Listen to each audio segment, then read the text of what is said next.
La lettre de sa mère l'avait mis au supplice. Mais sur le point essentiel, le point capital, il n'y avait jamais eu en lui le moindre doute, et ce, au moment même où il lisait la lettre. L'essence fondamentale de l'affaire était réglée dans son esprit, et elle était réglée d'une façon définitive. Ce mariage-là, il ne se fera pas tant que je suis vivant. Au diable, monsieur Lougine.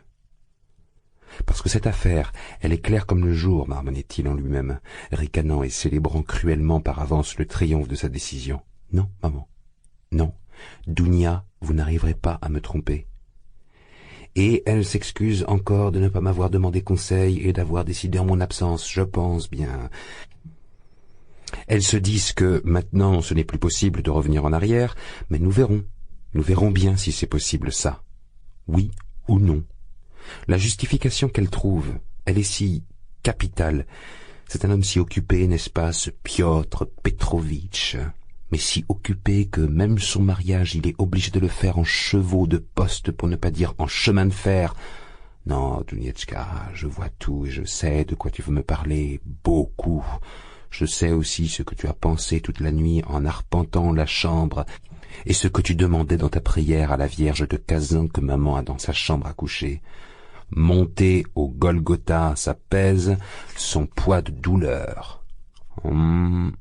Bon, donc c'est décidé, définitif. Vous daignez vous marier avec un homme d'entreprise et rationnel, Avdotia Ramonovna, un homme qui a son capital, qui a déjà son capital, ça vous fait plus sérieux, plus important, qui travaille dans 2 places à la fois et qui partage les convictions de nos générations nouvelles, comme l'écrit maman, et, semble-t-il, plein de bonté, comme le remarque Dunietchka elle-même. C'est ce semble-t-il qui est le plus magnifique. C'est pour ce semble-là que Dunietchka accepte de se marier.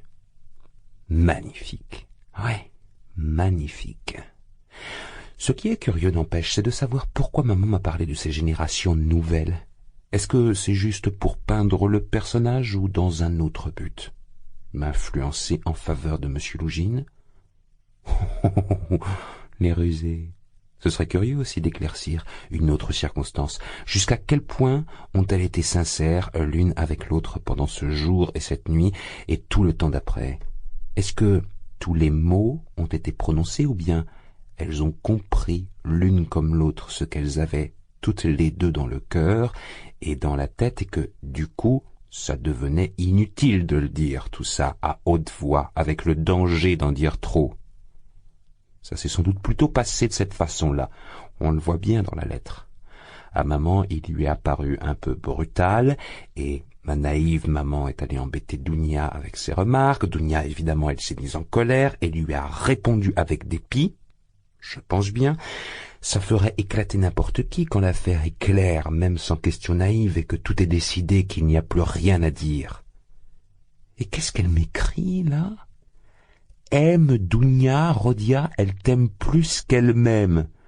Ce ne serait pas des remords de conscience qui, elle-même, la torturent en secret parce qu'elle a accepté de sacrifier sa fille à son fils?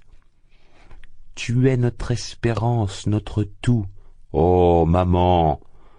La rage bouillonnait de plus en plus au fond de lui, et s'il avait croisé, là, maintenant, monsieur Lougine, il l'aurait sans doute tué.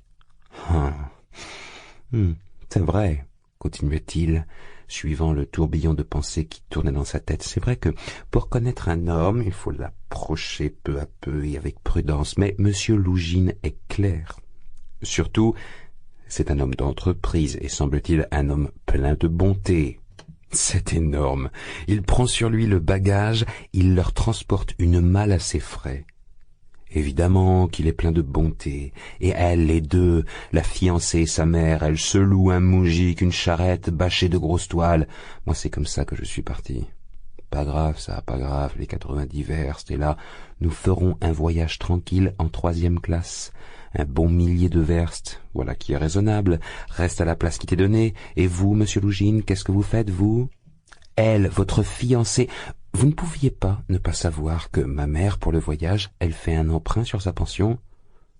Bien sûr que vous avez là une mise de fonds commune, une entreprise à intérêt mutuel, et part égale, et donc les dépenses aussi sont divisées par 2.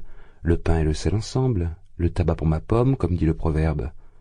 Mais là aussi, cet homme d'entreprise, il les a un petit peu roulés dans la farine. Le bagage, il coûte moins cher que le voyage. Et même, si ça se trouve, il l'aura eu gratis. Comment se fait-il qu'elles ne le voient pas, toutes les deux? Ou bien, peut-être c'est exprès qu'elles ne le remarquent pas. Et elles sont contentes, contentes. Et quand on y pense bien, ce ne sont là que les petites fleurs. Les fruits sont encore à venir, parce que voilà ce qui compte là-dedans. Ça, ce n'est pas de l'avarice, ce n'est pas la pingrerie qui compte, non, c'est le ton. Ça, c'est le ton qu'il y aura après le mariage. Une prophétie. Et maman, tiens, elle a de quoi la faire, la grande vie. Elle y viendra avec quoi à Pétersbourg? Avec 3 roubles ou avec 2 petits billets, comme dit l'autre? La vieille, là, hein? De quoi elle espère vivre à Pétersbourg après? Parce qu'elle a déjà eu le temps de comprendre à je ne sais trop quelle raison que ce sera impossible qu'elles vivent ensemble, Dounia et elle, après le mariage, et même les premiers temps? Cet homme, il est gentil sans doute, mais d'une façon ou d'une autre. Il a eu le temps de se trahir, il s'est montré, même si maman jure ses grands dieux pour dire le contraire. C'est moi qui refuserai. Mais sur quoi est-ce qu'elle compte? Ou sur qui? Les 120 roubles de sa pension? D'éducation faite de la dette d'Afanassi Ivanovitch? Là-bas, elle tricote des petits foulards d'hiver, elle brode des manchettes en dentelle, elle s'abîme ses vieux yeux, mais ces petits foulards, ils n'ajoutent que 20 roubles par an à ses 125 roubles, ça, je le sais. Donc, elle compte quand même sur la noblesse des sentiments de M. Lougine. Il demandera de lui-même, n'est-ce pas? Et il va insister. Tu parles, ouais. Et c'est toujours comme ça que ça se passe, avec ces belles âmes à la Schiller. Jusqu'au dernier moment, elle vous parle, les hommes de plumes de pan. Jusqu'au dernier moment, elle compte sur le bien. Elle n'envisage jamais le mal. Et même si elle le pressente, le revers de la médaille, pour rien au monde, elles ne vous diront à l'avance une parole véritable. Ça leur fait peine rien que de l'imaginer. Elles vous jurent leur grand Dieu pour refuser la vérité jusqu'au moment où l'homme en plume de pan ne leur met pas lui-même son poing dans la figure. Tiens, ça m'intéresse. Est-ce qu'il a des médailles, monsieur Lougine? Ma main a coupé qu'il a son âne au cou et qu'il la met pour ses repas avec les entrepreneurs et les marchands. Pour son mariage, même je parie, il la mettra. Mais bon, au diable avec lui. Bon, mais avec maman, tant pis, elle est comme ça, oui, mais Dounia, Dounietchka, ma chérie, je vous connais, moi. Vous aviez déjà 19 ans passés la dernière fois que je vous ai vu là-bas. Votre caractère, j'avais déjà eu le temps de le comprendre. Maman, tiens, elle écrit que Dounietchka peut supporter beaucoup de choses. Ça, n'est-ce pas, je le savais. Il y a 2 ans et demi, je le savais déjà, et depuis ce temps-là, ça fait 2 ans et demi que j'y pense justement à ça, que Dounietchka peut supporter beaucoup de choses. Parce que quand elle peut supporter Monsieur Svidrigaïlov avec toutes les conséquences, alors, donc vraiment, elle peut supporter beaucoup de choses. Et maintenant, là, elle s'imagine, maman et elle, que Monsieur Lougine aussi, on peut le supporter. Lui, qui énonce des théories sur la supériorité des épouses prises dans la misère et couvertes de bienfaits par leur époux, et qui, en plus, énonce ça presque à leur première rencontre. Bon, supposons il s'est trahi. Même si c'est un homme rationnel, ce qui fait peut-être bien qu'il ne s'est pas trahi du tout. Il avait au contraire l'idée de s'expliquer au plus vite. Mais, Dounia, hein? Mais Dounia, elle, cet homme-là, elle voit clairement qui c'est, et c'est avec cet homme-là qu'elle devra vivre. Elle restera des années au pain sec et à l'eau, mais elle ne vendra pas son âme. Elle n'échangera pas sa liberté morale pour du confort. Elle ne l'échangerait pas contre tout le Schleswig-Holstein. Je ne parle pas de Monsieur Lougine. Non. Dounia n'était pas comme ça, autant que je la connaisse, mais, non, bien sûr, maintenant encore, elle n'aura pas changé, évidemment que non. Comme il vous pèse dessus, les Svidrigaïlov. Ça pèse de se traîner pour 200 roubles comme gouvernante pendant toute sa vie dans des provinces, et malgré tout, je sais que ma sœur préférerait être un nègre dans les plantations ou un laiton chez un Allemand de la Baltique plutôt que d'avilir son esprit et son essence morale par une liaison avec un homme qu'elle ne respecte pas et avec qui elle n'aurait rien à faire à tout jamais juste par profit personnel, et que Monsieur Lougine soit lui-même tout entier fait d'or pur, ou d'un diamant unique, même à ce moment-là, elle refusera d'être la concubine légale de Monsieur Lougine. Pourquoi est-ce qu'elle accepte alors? Le truc, là-dedans, il est où? Qu'est-ce que c'est la réponse à l'énigme? L'affaire est limpide pour elle-même, pour son confort et même pour se sauver la vie. Elle ne vendra jamais, mais pour un autre, oui, elle se vendra. Le voilà tout notre truc, il est limpide. Pour son frère, pour sa mère, elle se vendra. Elle vendra tout. Oh, nous ici, à l'occasion, nous étoufferons un peu notre morale à nous, la liberté, la tranquillité, même la conscience, tout, oui, tout. Nous apporterons tout opus, tant pis pour notre vie, pourvu seulement que ces êtres que nous aimons puissent être heureux. Bien plus, nous inventerons notre propre casuistique. Nous irons prendre des cours chez les jésuites, et pour un temps, je parie, nous nous apaiserons nous-mêmes, nous arriverons à nous convaincre que c'est bien ça qu'il faut, que réellement il faut pour une bonne cause. Et c'est comme ça que nous sommes, et tout est clair comme le jour. C'est clair. Il n'y a personne d'autre que Rodion Romanovitch Raskolnikov qui soit ici en jeu, au premier plan. Mais voyons, on peut lui construire son bonheur, l'entretenir à l'université, en faire un associé au cabinet, lui assurer tout son destin. Plus tard, si ça se trouve, il deviendra même riche, honoré, respecté, peut-être même qu'il sera couvert de gloire quand il terminera sa vie. Et la mère... Mais puisque c'est Rodia l'inestimable, le premier-né, pour un premier-né comme lui, comment donc pourrait-on ne pas sacrifier sa fille, même celle-là? Oh, mes cœurs bien-aimés, mes cœurs injustes. Mais enfin, ce compte-là, c'est le sort de Sonietchka, si ça se trouve que nous ne refuserons pas Sonietchka. Sonietchka, Marmeladova, Sonietchka, l'éternel, tant que le monde est monde. Le sacrifice, votre sacrifice à toutes les deux, vous l'avez pleinement mesuré. C'est bien ça. Et vous aurez la force. Et est-ce que c'est la peine? Est-ce que c'est raisonnable? Vous ne savez donc pas, Dounietchka, que le sort de Sonietchka n'est en rien moins ignoble que celui d'être avec M. Lougine? Il ne peut être question d'amour, écrit maman. Et que se passerait-il si, en dehors de l'amour, c'est de respect dont il ne pourrait pas être question, et qu'au contraire, il y a déjà du dégoût, du mépris, de l'horreur? Alors oui, quoi. La conclusion, alors, ce serait qu'encore une fois, donc, il faudrait veiller sur la pureté? Ce n'est pas ça, non? Est-ce que vous comprenez? Est-ce que vous comprenez ce que ça veut dire, cette pureté?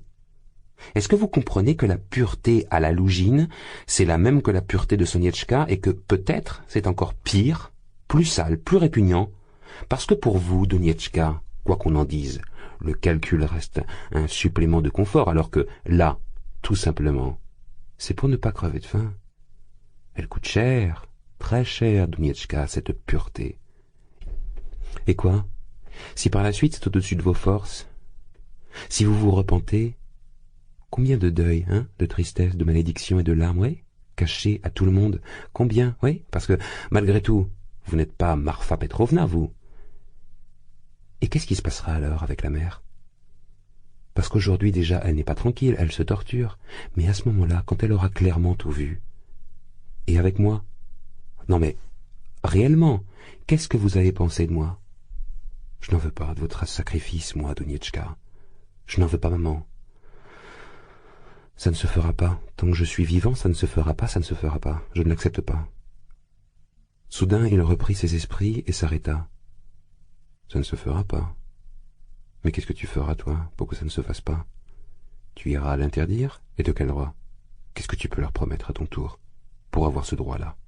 Leur consacrer tout ton destin, tout ton avenir, quand tu auras terminé tes études et trouvé une place?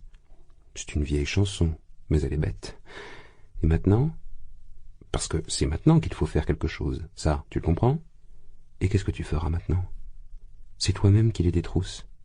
Parce que l'argent qu'elles gagnent, c'est un emprunt, avec pour gage leur pension de 100 roubles, et celle de Svidrigaïlov, et des Svidrigaïlov, des Afanassi Ivanovitch Vakrouchine. Comment est-ce que tu veux les protéger, espèce de millionnaire futur? Oh, Zeus qui dispose de leur destin. D'ici 10 ans? Mais en 10 ans, ta mère, elle aura eu le temps de devenir aveugle avec ses petits foulards et peut-être avec ses larmes. Elle sera morte à force de jeûner. Et Dounia? Allez, pensez-y un peu. Qu'est-ce qui se passera avec Dounia d'ici 10 ans ou pendant ces 10 ans? Ça y est? Ça te vient? Et il se torturait, il se narguait lui-même avec ses questions, et c'était même une espèce de plaisir. Du reste, ces questions n'étaient pas neuves, pas soudaines, non, elles étaient anciennes. Il les avait très longuement, très douloureusement portées. Voilà bien longtemps qu'elles avaient commencé à lui déchirer le cœur, à force. Elle l'avait mis en pièces.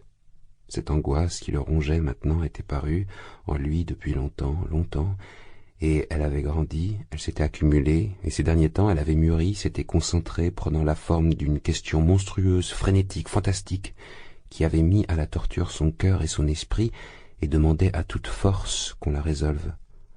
Maintenant, la lettre de sa mère l'avait soudain frappé comme la foudre. Il était clair que maintenant, le temps n'était plus à l'angoisse, à la souffrance passive, aux pures réflexions sur le fait que ces questions fussent insolubles. Il fallait obligatoirement faire quelque chose, et ce, là, tout de suite, le plus vite possible. Il devait absolument se décider à quelque chose, même à n'importe quoi, ou refuser la vie complètement, s'écria-t-il soudain dans un état second. Accepter son destin avec obéissance tel qu'il est, une fois pour toutes, étouffer tout en soi, en renonçant à tout droit d'agir, de vivre et d'aimer. Est-ce que vous comprenez, mon bon monsieur, ce que ça veut dire quand il n'y a plus nulle part où aller? La question que Marmeladov avait posée la veille lui revint soudain à la mémoire, car il faut bien que tout homme ait ne serait-ce qu'un endroit où aller. Soudain il tressaillit.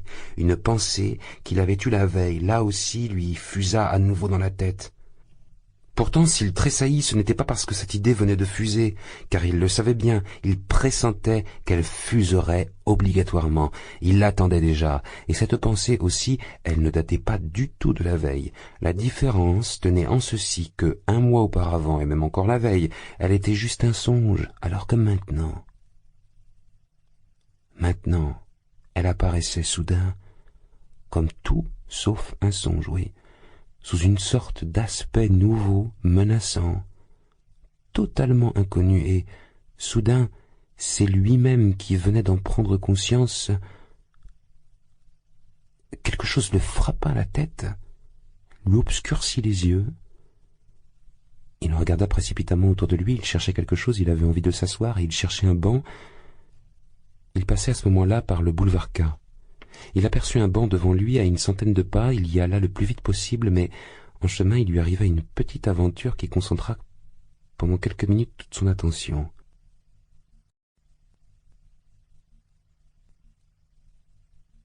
En observant le banc, il remarqua devant lui, à une vingtaine de pas, une femme qui marchait, mais au début il ne lui prêta pas la moindre attention, pas plus qu'à tous les objets qui défilaient devant lui. Il lui était arrivé de nombreuses fois, par exemple, de rentrer chez lui sans se souvenir du tout du chemin qu'il avait pris, et il s'était déjà habitué à marcher de cette façon. Mais il y avait quelque chose d'étrange dans cette femme, et au premier regard, quelque chose qui vous sautait aux yeux, au point que, peu à peu, c'est toute son attention qui s'attacha à elle. D'abord, malgré lui, et comme à contre-cœur, et puis ensuite, de plus en plus fort. Il eut soudain envie de comprendre ce qu'il y avait précisément de si étrange dans cette femme. D'abord, c'était visiblement une jeune fille toute jeune, et par une chaleur pareille, elle marchait tête nue, sans ombrelle et sans gants, en faisant avec les bras des sortes de grands gestes comiques.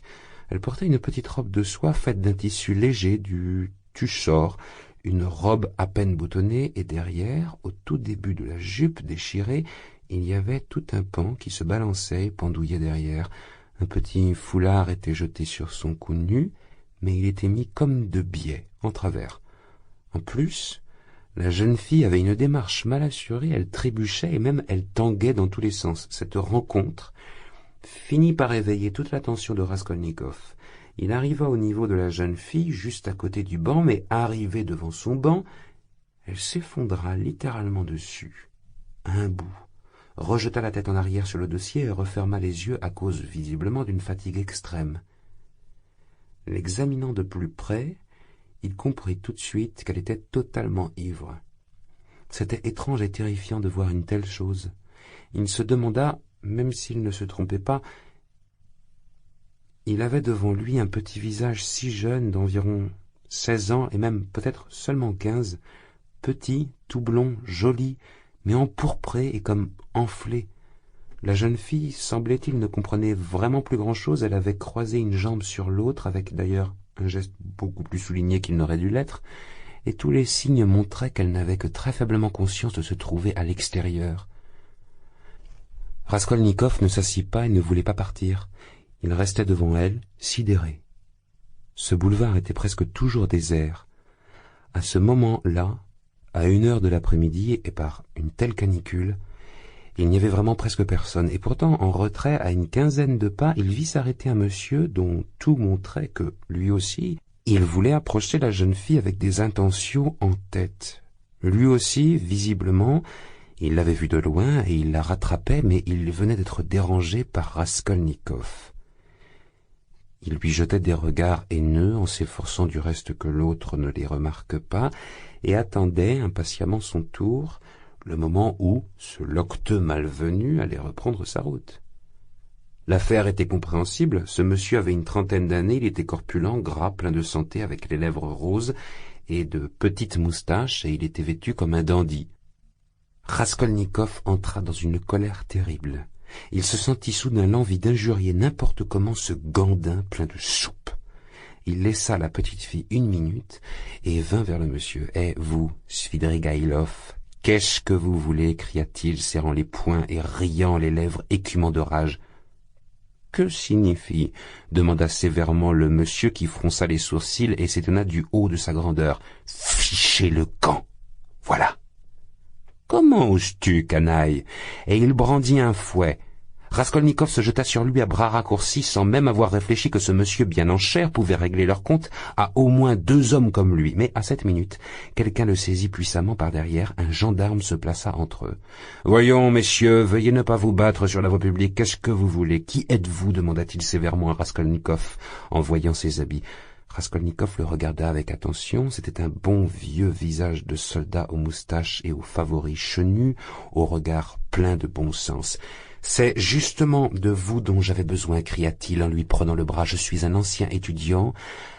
Raskolnikov, ça c'est aussi pour vous, fit-il vers le monsieur. Et vous venez, je vais vous montrer. Et, tenant le gendarme par le bras, il le traîna vers le banc. Tenez, regardez, complètement saoul. Elle marchait sur le boulevard, allez savoir qui c'est. Plus probable, c'est qu'on l'aura fait boire, on l'aura abusé.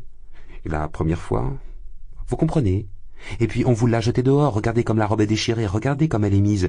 C'est quelqu'un qui a dû l'habiller, ce n'est pas elle qui s'est habillée toute seule. Et les mains qui l'auront habillée, elle ne savait pas y faire, ce sont des mains d'homme, ça se voit. Et maintenant, regardez, là. Ce gandin avec lequel je voulais me battre, je ne le connais pas la première fois que je le rencontre, mais lui aussi, il l'avait remarqué tout de suite. Là, saoule comme elle était, complètement inconsciente, et en ce moment, il meurt d'envie de l'approcher, de la prendre, vu l'état où elle est, et de l'emmener je ne sais où. J'en suis sûr que c'est ça. Là, croyez-moi, je ne me trompe pas. Je l'ai vu, comme il l'observait, il la guettait, c'est moi qui l'ai dérangé. Il attend seulement que je reparte. Tenez, en ce moment, il s'est un petit peu écarté, il se tient, là, comme s'il se roulait une cigarette. Comment faire pour ne pas la lui laisser? Comment la ramener chez elle? Réfléchissez. Le gendarme comprit et vit la situation en un clin d'œil. Le gros monsieur, bien sûr, était très clair. Restait la petite fille. Le vieux soldat se pencha pour l'examiner de plus près, et une compassion sincère s'exprima sur son visage. « Oh, ça, mais quelle pitié, dit-il, hochant la tête, encore une vraie enfant. On l'a bernée, ça sûr. Écoutez, madame, commença-t-il à l'appeler, où donc est-ce que madame habite ?» La jeune fille ouvrit des yeux fatigués et ahuris, posa un regard hébété sur celui qui l'interrogeait et fit un geste du bras pour se débarrasser de lui. « Écoutez, dit Raskolnikov, voilà. » Il fouilla dans sa poche et en sortit 20 kopecks. Il les avait. « Voilà, prenez un fiacre et faites-la ramener chez elle, pourvu seulement qu'elle donne son adresse. »« Mademoiselle, mademoiselle, reprit le gendarme après avoir pris l'argent, je vais vous appeler un fiacre et je vous raccompagne moi-même. Où voulez-vous qu'on aille ? Hein ? Où donc est-ce que vous habitez, mademoiselle ? Ça va. Oh, bête, marmonna la petite fille, et elle refit son geste du bras. Oh, comme c'est mal. Ah, quelle honte, ça, mademoiselle, la honte que c'est. Et à nouveau il hocha la tête pour lui faire honte, avec pitié et indignation. Mais quelle histoire alors, fit-il se tournant vers Raskolnikov, et tout de suite, une nouvelle fois, il le toisa des pieds jusqu'à la tête. Lui aussi, sans doute, il lui parut étrange. Des loques pareilles. Et il donnait de l'argent. « Vous l'avez trouvée loin d'ici ?» lui demanda-t-il. « Mais je vous le dis, elle marchait devant moi, elle tanguait, là, sur le boulevard. Elle est arrivée jusqu'au banc, elle s'est écroulée. Cette honte qu'il y a maintenant dans notre monde, mon Dieu, tellement bébête encore et déjà saoule. On l'a berné, ça, c'est comme 2 fois 2. Regardez sa robe à la demoiselle qui est déchirée, une demoiselle de la noblesse encore, je parie, mais pauvre, je sais pas. Il y en a beaucoup des comme ça maintenant. À la voir comme ça, on dirait une de délicate, une vraie, n'est-ce pas, de demoiselle. Et de nouveau, il se pencha vers elle.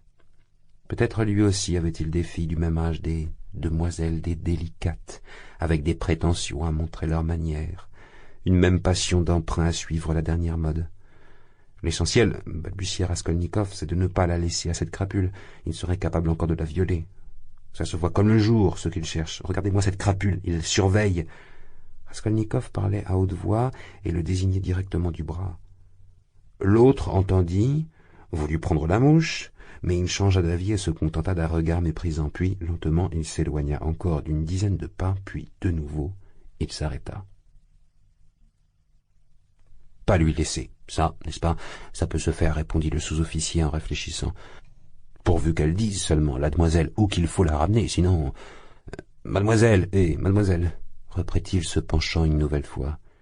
Celle-ci ouvrit soudain de grands yeux, regarda attentivement comme si elle venait de comprendre quelque chose, se releva du banc et se remit à marcher du côté d'où elle venait.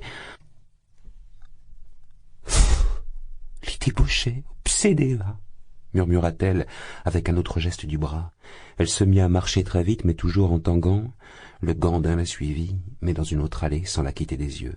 « Vous en faites pas, je la laisserai pas, » dit résolument le moustachu, et il les suivit. « Oh, cette débauche qu'on voit maintenant, » répéta-t-il à haute voix en soupirant. À cette minute, Raskolnikov sentit quelque chose qui le brûlait. En un clin d'œil, il fut comme entièrement retourné. « Hé, écoutez !» s'écria-t-il, s'adressant au moustachu. L'autre se retourna. « Laissez tomber. Ça vous fait quoi? Tant pis. Qu'il s'amuse, l'autre. » Et il indiqua le gandin. « Vous, ça vous fait quoi ?» Le gendarme ne comprenait pas et ouvrait de grands yeux. Raskolnikov éclata de rire. « Ah là !» murmura le vieux soldat avec un geste de lassitude, et il se remit à suivre le gandin et la fillette après avoir pris Raskolnikov pour un fou ou quelque chose de pire encore.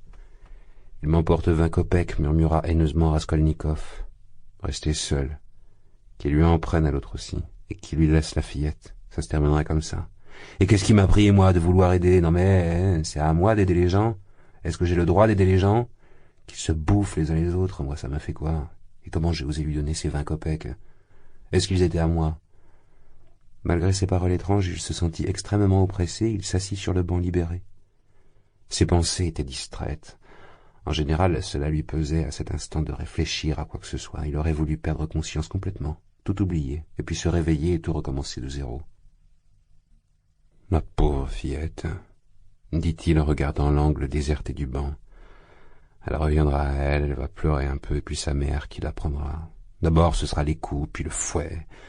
Ça fera mal et ça fera honte, je parie. Et elle la chassera. Et si elle ne la chasse pas, eh bien, quand même, les Daria Frantsevna vont quand même flairer la chose. Et ma fillette, elle va commencer à valser de ci, de là. Après, tout de suite, l'hôpital, c'est toujours comme ça, chez celles qui vivent chez leur mère très honnête et qui se dévergondent en douce. Bon. Et là. Et puis encore, retour à l'hôpital, le vin. Les tavernes. Et encore l'hôpital. Et d'ici 2-3 ans, une invalide, et toute sa longueur de vie, ce sera 19 ou même 18 ans. Est-ce que je n'en ai pas vu des comme ça? Et comment est-ce que ça leur arrivait? Toujours comme ça que ça leur arrivait. Chut! Mais tant pis, c'est normal ce qu'ils disent. Un pourcentage, il paraît, qui doit partir chaque année. Je ne sais où. Au diable sans doute, pour rafraîchir les autres. Ne pas déranger. Le pourcentage, splendide ces mots qu'ils peuvent avoir. Ils sont si apaisants, si scientifiques. Ils disent le pourcentage est donc sans doute pas la peine de s'inquiéter. Mais s'il y avait un autre mot, là, ça serait sans doute plus inquiétant. Et quoi, si Duniechka aussi, elle tombe dans le pourcentage, pas dans le premier, mais dans le deuxième. Mais où est-ce que je vais? Se dit-il soudain, étrange. Je partais faire quelque chose. J'ai lu la lettre, je suis parti. Dans l'île de Vassilievski, chez Razumikin. C'est là que j'allais, voilà maintenant. Je me souviens, mais pourquoi, n'empêche, comment se fait-il que l'idée d'aller chez Razumikin me soit venue en tête précisément maintenant? Voilà qui est remarquable. Il s'étonnait lui-même. Razumikin était un de ses anciens camarades d'université. Le plus remarquable était que Raskolnikov, à l'université, n'avait presque aucun camarade. Il se tenait à l'écart de tous, ne rendait visite à personne et recevait très difficilement. Les autres aussi, d'ailleurs, se détournèrent de lui très vite. Et bizarrement, il ne participait ni aux rencontres communes, ni aux conversations, ni aux distractions, à rien du tout. Il travaillait avec acharnement, sans s'épargner, ce qui fait qu'on le respectait mais personne ne l'aimait. Il était très pauvre, et comme orgueilleusement fier et peu causant, à croire qu'il y avait quelque chose qu'il aurait caché au fond du cœur. Certains de ses camarades avaient l'impression qu'il les regardait tous tels des enfants, de haut, comme s'il était en avance sur les autres, pour sa culture, ses connaissances, ses convictions, et comme si, leurs convictions, leurs intérêts à eux, il pensait, lui, qu'ils étaient méprisables. Bizarrement, avec Razumikin, il s'était entendu, c'est-à-dire non pas entendu, mais il se montrait avec lui plus expansif, plus sincère.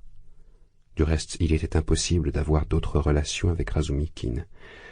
C'était un gars expansif et d'une gaieté extraordinaire, si brave qu'il en était simple. Du reste, cette simplicité cachait une profondeur, de la dignité. Les meilleurs de ses camarades comprenaient cela et tout le monde l'aimait.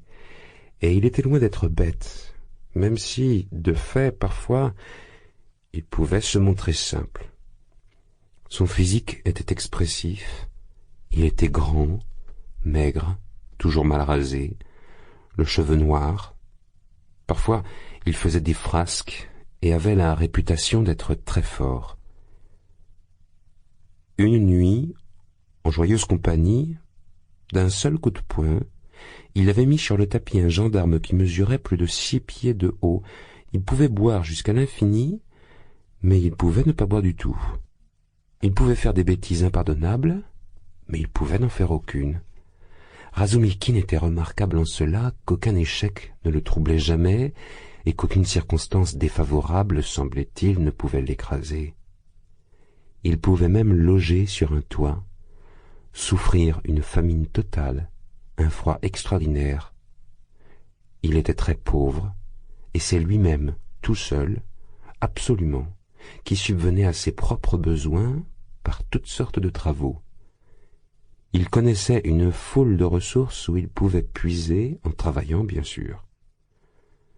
Une fois, pendant tout un hiver, il n'avait pas du tout chauffé sa chambre, et avait affirmé que c'était même plus agréable parce qu'on dort mieux quand il fait froid. À l'heure qu'il était, lui aussi s'était vu obligé de quitter l'université, mais pas pour longtemps, et il essayait de toutes ses forces de redresser la situation pour poursuivre ses études.